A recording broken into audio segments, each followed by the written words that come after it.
This is Sports Jam, a special edition today, as my guest is New Jersey Governor Phil Murphy. Governor Murphy and I have been talking about sports for many years, so it's exciting to have you on the show, Governor. Doug, it's good to be with you. I'm thrilled that we can finally get this one on the books, and I love your Pittsburgh Pirate jerseys behind you. I didn't have any Red Sox jerseys. I'm sorry, but I do have a Bruin on my hat here, as that game was played at Fenway Park, as you know, the Winter Classic between the Bruins and the Penguins. So I do have you represented a little bit here. We're going to talk about how supportive you are of the sports here in New Jersey. But first, as a Massachusetts native, lifelong fan of the Boston Red Sox and New England Patriots, and you've been spoiled, Governor, with the Red Sox World Series in 2004, 2007, 2013, 2018, and the Tom Brady era Patriots Super Bowls. But it wasn't always that way, was it, for you as a Boston fan? You had to earn your stripes, per se. Yeah, you said it very well. When I grew up, let me use the Patriots as an example, although there were plenty of lean years with the Red Sox. Patriots were awful. They couldn't get a stadium. They were nomads. They moved around. They played at Fenway. They played at Harvard, BU, BC. Just embarrassing. They ultimately built a stadium. You ready for this? For $7 million. I don't think you can build a suite in a stadium today for $7 million.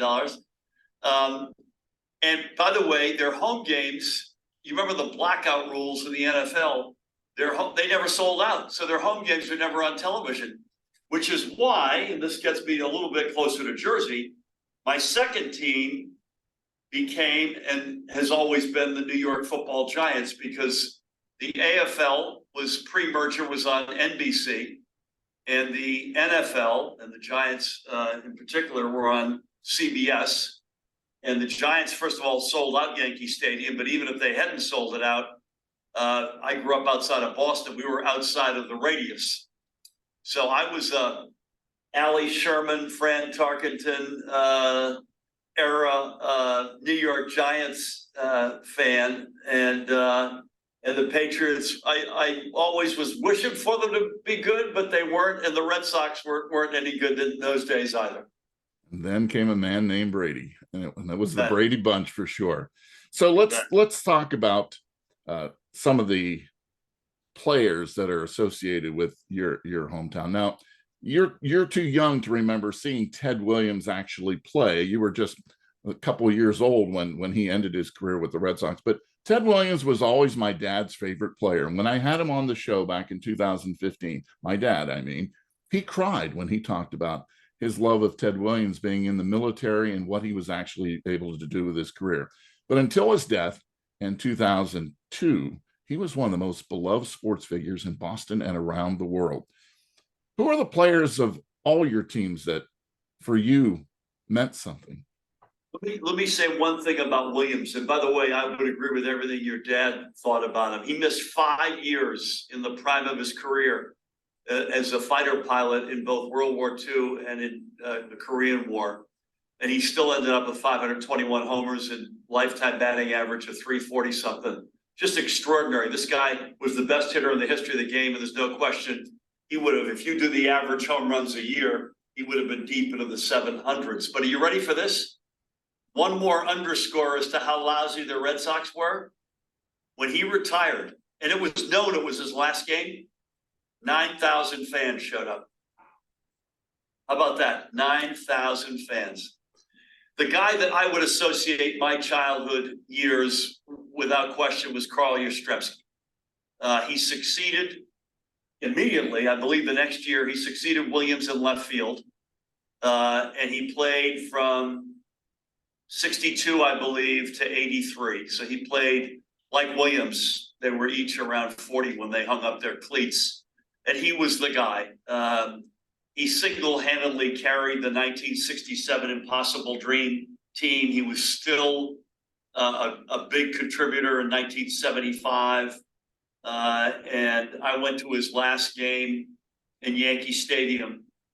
And the Yankees fans gave him a standing ovation, which was, by the way, I went to Jeter's last game ever. It happened to be in Fenway, and the Fenway crowd sent Jeter off like he was a Red Sox. It was such a love fest. But Yastrzemski's my guy. Obviously, since then, Ortiz and Manny and Pedro and all these guys in the current era or the more recent era. But Yaz was my guy. It's sweeter though, right? Because as a Steeler fan, the Steelers were losers until the 70s. So I understand what it is and the Penguins, they didn't win anything when I was growing up. So it is sweeter though when those Super Bowls and those World Series come around, right? No question about it. The Celtics, on the other hand, and I continue to be a big Celtics fan, they had the opposite experience. In the 60s, they couldn't lose. They won the title, I think, every year except for 66, which is extraordinary. And then then they won some in the 70s. Then they won some with Bird in the 80s. And then it was till 2008, and that's still the last title they've won.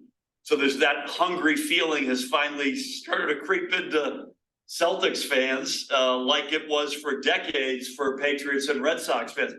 Red Sox went from 1918 to 2004 without winning something. So 86 years is crazy. But to say we were hungry as fans would be the understatement of the century. Everybody knows how great Larry Bird was, but my favorite player on that team was always Robert Parrish, the Chief, because he was so impressive and so. I wouldn't want to go up against him because he had that scowl on his face, right? He always looked mean. What are your thoughts about the Bird-led Celtics? Oh, they had arguably the best front court in the history of the game with Parrish, McHale, and Bird, who's a top 10 all-time player. And then underrated guys, the most important of which I think was Dennis Johnson, who ran the show. But they were an incredible group. 3 world titles. 2 things, I'm going to speak out of both sides of my mouth, which, as you know, after all these years of knowing me, I do very well. They should have, I think, won more titles than 3. The Lakers and Magic and Kareem were the reason why they didn't win more, and then the Pistons at the end. And secondly, and this is a brutally hard statement to make, they held on to those guys too long. They could have made some moves in the late 80s that would have fed much more quickly the next generation. And I think the management got sentimental and held on to everybody. Bird, you could completely understand. Parrish ended up playing for teams beyond the Celtics for a few years. I don't recall that McHale ever did, but there was a moment in time, probably around 88 or 89, they should have broken the band up, and they didn't. You see, the governor does know his sports. It's always been a love of sports for the Murphy family. Where did this all begin for you and your family? I'd say my dad. My dad, most important.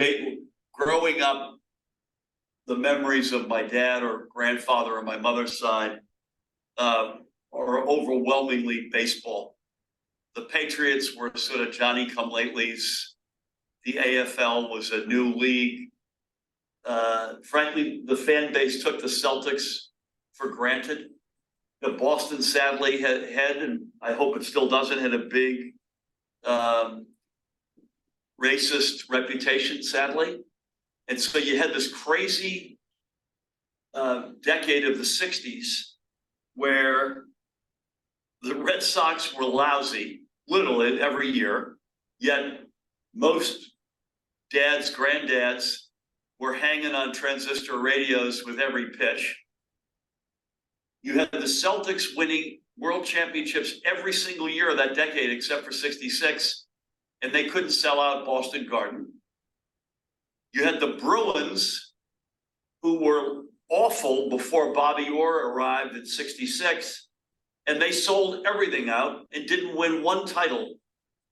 They were lousy to be in the first half of the decade and then got good in the second half, but won no titles. You couldn't get near the Boston Garden for them. And as I say, the Patriots were both lousy and couldn't sell out, so they were sort of junior varsity. So it was a weird, it was a weird decade, and that's the one where my early memories are. But I'd have to say my dad in particular. For football, it would have been my late big brother, who was much more into football than either my dad than my dad was then. And then we got into soccer. I should say one other thing. I had a childhood friend whose parents were Scottish, and I'd sleep over, and every Saturday morning, his dad would have a transistor radio out or shortwave radio beaming in a, I can't remember, I'm embarrassed to say whether it was Celtic or Rangers games from Scotland. And I got used to listening to these games, and then ultimately played the one sport I played badly, I might add, but played soccer through freshman year in high school. So soccer got to me. I was ahead of the curve on soccer. Yeah, and those that know you well know that you are the owner of Gotham FC. I just spoke with Mary Wittenberg, the president of the club. And so is that where the love then that you wanted to own a soccer team, it started back then? I'd say love of soccer started then. It accelerated when I was in the private sector and was sent to work and live in Germany. And this was in 1993, and the Germans were the defending men's, in this case, defending World Cup champs. And I got into it in a big way then. Then went to Asia, stayed with it, moved back to the States, and then ultimately became our ambassador in Germany. And at that point, married with 4 kids. And we went, the passion for the sport. It started back in Jersey. All of our kids were playing in Jersey when we went to Germany. But when we went to Germany, it was like a rocket booster in terms of our passion. We went to games every weekend. They played on high level, really tough competition teams. Obviously, they were young. They were 12, 10, 8, 6 when we went. But that's where it really, really accelerated. And we haven't looked back since. Gotham FC has an exciting lineup, and October 15th, they're celebrating their captain, Ali Krieger. So you want to get to Red Bull Stadium to cheer her on. Now, She's also, she is amazing. Now, you've said you'd love for the English Premier League and the Champions League to have matches staged here in the U.S. and here in New Jersey at MetLife Stadium and other venues. This is something you're passionate about, isn't it? It is, although people tell me the chances are not high, but I'm going to continue to beat the drum. And Doug, the facts are fairly straightforward. A couple of things that feed into this this view. Number one, the Premier League already sends teams, as do other European leagues, to the United States to play preseason games. Most recent example that I was at was July. Alex will help me out here. July something. Manchester United, Arsenal, 82,500 capacity crowd at MetLife, and the game meant nothing. But I'll tell you, because of the crowd, each coach put their best team on the field, and they played like it was Champions League final. Secondly, the NFL does this already. They are now scheduling, not just here and there, but scheduling a whole schedule of games in Europe. I was with Robert Kraft for a bit on Sunday. They're excited. Germany's been designated as a market for the Patriots, Chiefs, and a couple of others. Patriots are playing the Colts in November. That's a regular season game. So my point is, a big globally important sports league has already crossed that Rubicon. Why can't the Prem do that, or the Bundesliga, or La Liga, or Champions League, even better yet? I'm told across the Atlantic that none of these teams would dare give up their home field advantage. I suspect both revenue as well as, more importantly, probably fan base. But I'm going to die trying. I think it's one of these leagues. It's only a matter of time till you see a serious game that matters played in the United States. And if it is played here, it's going to be played in Jersey. I know my son-in-law Joe was at that game at MetLife Stadium. He's a big Arsenal fan, and he would love to see that come to fruition. I know for sure. You know, you were at the Doug, within a few days, Brighton played Newcastle United at Red Bull, and they had another huge. They could have sold multiples of that stadium from that game. Yeah, the interest is way up. You were at the Jets and Giants home openers, and you're a big supporter of college athletics here in the Garden State. And the state has had quite a run in college hoops with Rutgers, Seton Hall, Princeton, and most recently FDU and St. Peter's. In 2023, it was FDU. In 2022, it was St. Peter's. And some people don't even know where these schools were located. These basketball fans all over the country. It really helped promote New Jersey, didn't it? Oh, no question. I comment on the Jets and Giants and then college. I was at both openers. I was at the Jets the other day against the Patriots. I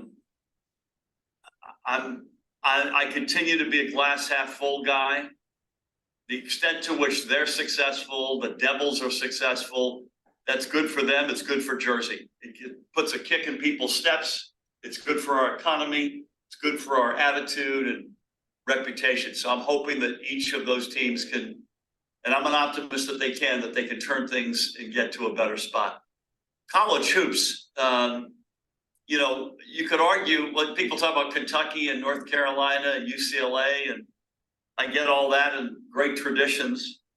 If you look sort of at a geography, not at a school, you've got some of the great hoops traditions in New Jersey. I'd argue that our traditions are as good as anybody's.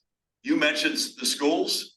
By the way, just before connecting with you today, I spoke to the new Fairleigh Dickinson president who's getting inaugurated today, so we'll give him a shout out. But St. Peter's, Seton Hall, and Rutgers. In 10 seconds on Rutgers, I'm going to go out on a limb and say the next 2 years are going to only be matched by the late Phil Sellers, who sadly we lost a couple of weeks ago, era Rutgers teams. That was a Final Four team led by Phil. I think you're going to see two of the best Rutgers teams ever in the next couple of years. I love what the coach is doing at Seton Hall, bringing in, you know, with this transfer window, the way it works these days, you don't have to sit any time out. The NIL thing plays heavily. I'm not sure I'm wild about that in terms of the way it's structured, but that maybe is for another conversation. But I'm excited about another great college hoops year in Jersey. So let's have a little fun as far as you have the family and you can go to a sports event that happened in the past. You can magically take your family to that game. Where would you go and why? Wow. One of the games in the Red Sox 2004 World Series, because they made history.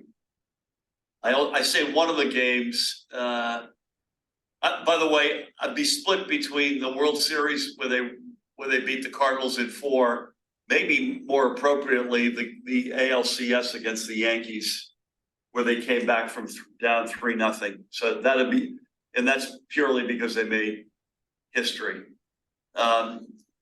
Probably with the Patriots, I would go back to the Super Bowl where they beat Atlanta, where they were down, what were they down, 32-8 or something like that? It was at halftime. That I said at halftime, I said, wouldn't it be amazing if they came back and won this game? And crazy, right?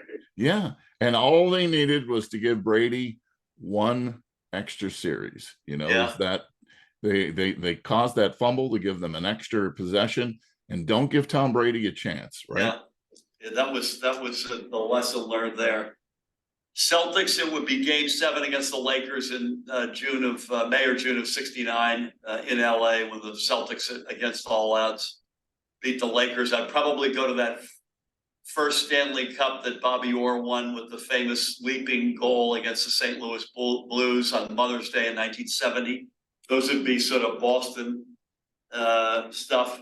I would have loved to have been at the World Cup men's final in December, which was an overtime penalty shootout with Leo Messi winning his World Cup. That was one of the most incredible soccer games ever played.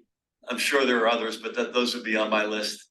You probably would be excited to know that Derek Sanderson was on SportsJam. He was the man who set up Bobby Orr for that game-winning goal that gave the Bruins their Stanley Cup title. And a lot of people don't remember that it was that little shovel pass behind the net from Derek Sanderson that resulted in all the glory for the flying goal. So when you think about all this sports, you've mentioned it when we've seen you on Ask Governor Murphy. You would rather talk sports than you would talk politics, right? Alex Altman was with me. I said, Alex, can we do more of these? And I do call-ins. I said there are two types of shows I'd love to do: sports and rock and roll. So I'd love to DJ for an hour at some point with somebody. Yeah, but I love it. We love it as a family, and it's all of us. It's Tammy and me, and then our three boys and our daughter. A little bit more of a variation as to which sports are the fondest among all of us. Our daughter's training to run a marathon right now, so that's her focus. A lot of soccer, including for her. All of our kids played in high school soccer. One of them played in college. We play as a family. Some of them are now picking up golf. So it is. We love sports. We watch them on television all the time. We go to games. You know, one of the privileges of being governor is I get to go to games at MetLife, and that's a pretty cool thrill. We're pitching. We're going to host games in the 2026 Men's World Cup. We're pitching for the final. I don't know if we're going to get it or not, but at a minimum, we're going to have a very good package of multiple games in the summer of 2026. In fact, today we are hosting FIFA and all of their folks, both host committee issues and stadium issues as we speak. They are in the Meadowlands with our teams. So yeah, I love it. It's not that I don't like Ask the Governor, because frankly, you've been with me every step of the way. In fact, no, not only not like it, I actually enjoy it enormously because it is the rawest, most immediate point of attack interactions that I have. I do see people on the street, in diners and stadiums a lot, and folks in Jersey aren't bashful to raise their questions or concerns, and I want them to do that. But Ask the Governor is structured to do just that. And your colleague Nancy Solomon is as good as it gets. So the whole construct is great. But man, I love sports and rock and roll. Let there be no doubt about it. So you mentioned rock and roll. Obviously, you know, we're a jazz and blues station here. Is there any artist in that category that you enjoy listening to?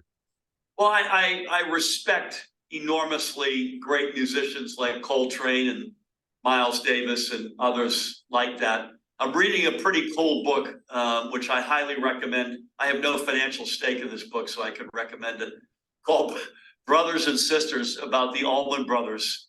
And it's focused in the period right after Dwayne was killed in the motorcycle accident and leading up to making and then touring the album Brothers and Sisters. At the same time, Greg was making his famous kind of acoustic album called Laid Back.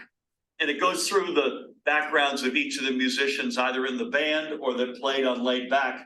And a lot of them had a combo or separate jazz and blues influences.